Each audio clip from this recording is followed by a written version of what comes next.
तो दोस्तों welcome back to my channel the trade expert. दोस्तों आज मैं लेके आई हूँ आपके लिए इतनी खतरनाक हॉरर स्टोरी कि सुनने के बाद आपके रोंगटे खड़े हो जाएंगे। तो दोस्तों चलिए करते हैं स्टार्ट, जिसमें बहुत सारा सस्पेंस भरा हुआ है। तो दोस्तों वीडियो को लास्ट तक देखना, स्किप मत कीजिएगा और कमेंट करके बताइए कि आपको कैसी लग रही है।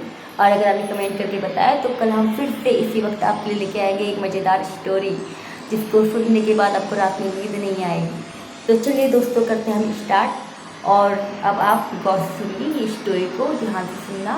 अगर अच्छी लगे तो कमेंट जरूर करना। तो दोस्तों ये कहानी है उत्तराखंड के एक ऐसे गांव की जहाँ पर एक भोली भाली सीधी सादी सी लड़की रहती थी और अपने माता पिता के साथ वो लड़की बहुत ही अच्छे से रहती थी और ही सुकून था उसके पास। लेकिन दोस्तों एक दिन उसके ज़िंदगी में आए ऐसा खतरनाक मोड़ कि उसने उसकी ज़िंदगी ही बदल दी। तो दोस्तों हुआ ये था कि एक दिन वो अचानक घर से हो जाते गायब होने के बाद पूरे गांव मोहल्ले में हड़कंप मच जाता कि लड़की अचानक से आखिरकार गायब कहाँ हो गई। जब लड़की को ढूंढने के लिए पूरा का पूरा गांव, जंगल, घर, दुकान सब एक कर देता है, उसके बाद वो लड़की कहीं नज़र नहीं आती। फिर उसके बाद वो जाते एक तांत्रिक के पास। जब तांत्रिक के पास जाते हैं तो तांत्रिक जो होता है वो अंगूठी में देखता है।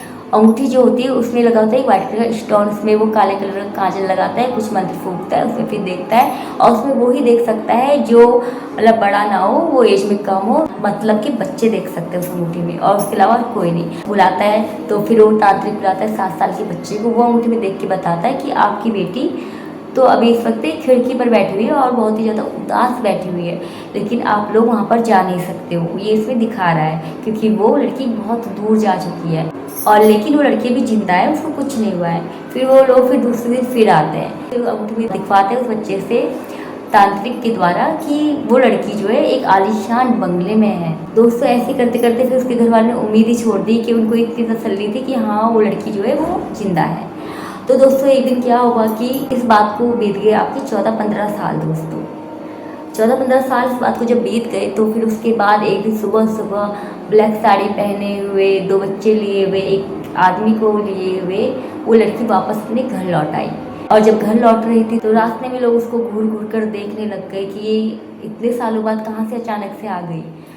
तो दोस्तों वो लड़की इतनी सुंदर थी, जो उसने काली साड़ी पहनी हुई थी उसमें वो इतनी सुंदर लग रही थी कि सब उसको देखते ही रह गए।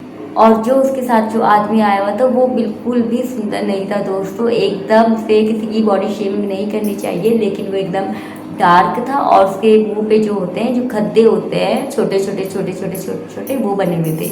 और 2 बच्चे उसके साथ में आ रहे थे दोस्तों, और तीनों ने पहना था कुर्ता पजामा और औरत ने पहना था, जो लेडीज़ थी उसने पहना था ब्लैक साड़ी। तो वो आई, वो जैसे अपने घर आई तो घर वाले एकदम चौंक गए कि लड़की आखिरकार अचानक से कहाँ आ गई, जो इतने सालों में हमने इसको ढूंढा, इसको हम ढूंढते रहे, ये लड़की अचानक से आखिरकार आ कहाँ से गई। तो दोस्तों हुआ ये कि फिर उसके घर वालों ने कहा कि हम तेरे हाथ का नहीं खाएंगे, क्योंकि वहाँ पर जो किस कास्ट का लड़का है, क्या है, किससे शादी कर ली, ये वो बोल बोल के उसे खूब ताने मारे, गाँव वालों ने भी बोला। और फिर उसके बाद उस लड़की को वहाँ पर रात में टिकने तक नहीं दिया। उस लड़की को उन्होंने कहा कि तुम यहाँ से चली जाओ, हम तुम्हें खाना पीना नहीं देंगे, हम तुम्हारे हाथ का खा नहीं सकते हैं। इवन यहाँ तक कि उनको बिस्तर तक सोने के लिए नहीं दिया गया। वो जाके वहाँ पर जो गौशाला होती है वहाँ पर बेचारे सोए। सुबह होने से पहले दोस्तों उसके घर वालों ने उन दोनों को ही घर से भगा दिया। जब लास्ट में उस लड़की के बारे में पता चला तो उस लड़की ने खुद ही बताया कि मेरी इसमें क्या ही गलती थी और क्या ही गलती है। मुझे तो ये भी नहीं पता है कि मैं कैसे वहाँ कैसे पहुँच गई, मुझे ये भी नहीं पता है। वो लड़की एक्चुअली दोस्तों पहुँच गई थी नागालैंड। अब आप ये सोच रहे होंगे कि वो नागालैंड आखिरकार कैसे पहुँच गई। तो दोस्तों ये हुआ था बहुत पहले कि उनके जो रिश्तेदार थे उनसे बहुत ज़्यादा जलते थे, इतना जलते थे कि उस लड़की की सुंदरता को देखकर उनके रिश्तेदार एकदम सोचते थे कि सामने नहीं होती तो अच्छा ही होता। तो उन्होंने उसके ऊपर ऐसा ब्लैक मैजिक किया कि उसका दिमाग जो है वो ये सोचने समझने की समृद्धि उसमें नहीं थी कि ये मेरा घर है और ये मेरे भाई बहन है, मैं कहाँ जा रही हूँ, उसको कुछ होश नहीं था। वो जंगल की तरफ भाग गई थी और वहाँ से भागते उसको किसी गाड़ी वाले ने किडनैप कर लिया। जब किडनैप किया तो उसको वहाँ से फिर एक जगह बेचा, फिर वहाँ से दूसरी जगह बेचा, ऐसे बेचते उसको पहुँचा दिया दोस्तों नागालैंड। और नागालैंड में उस आदमी ने उससे कर दी शादी और उसके जब 2 बच्चे हो गए, जब वो जादू उसके दिमाग से उतरा, एक टाइम पे जादू जो है दोस्तों खत्म हो जाता है उसका, जब उसका असर खत्म हो जाएगा तो फिर वो इंसान नॉर्मल हो जाता है। तो दोस्तों उसको जब याद आई अपने घर की तो अपने घर वो वापस आ गई थी। तो उसके घर वालों ने उसे फिर भगा दिया। तो दोस्तों उसके साथ ये घटना हुई थी।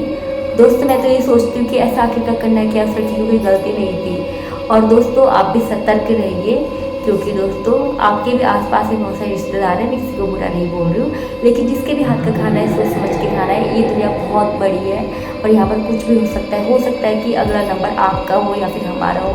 इसलिए दोस्तों सतर्क रहिए, सावधान रहिए और किसी के हाथ का ना खाइए। ब्लैक मैजिक बहुत ज़्यादा बुरा होता है, इंसान को एकदम से बर्बाद कर देता है, एक पल में उसकी ज़िंदगी तबाह कर देता है दोस्तों। इसीलिए आज की स्टोरी आपको अगर अच्छी लगी हो तो प्लीज़ लाइक, कमेंट, शेयर और सब्सक्राइब जरूर कीजिएगा।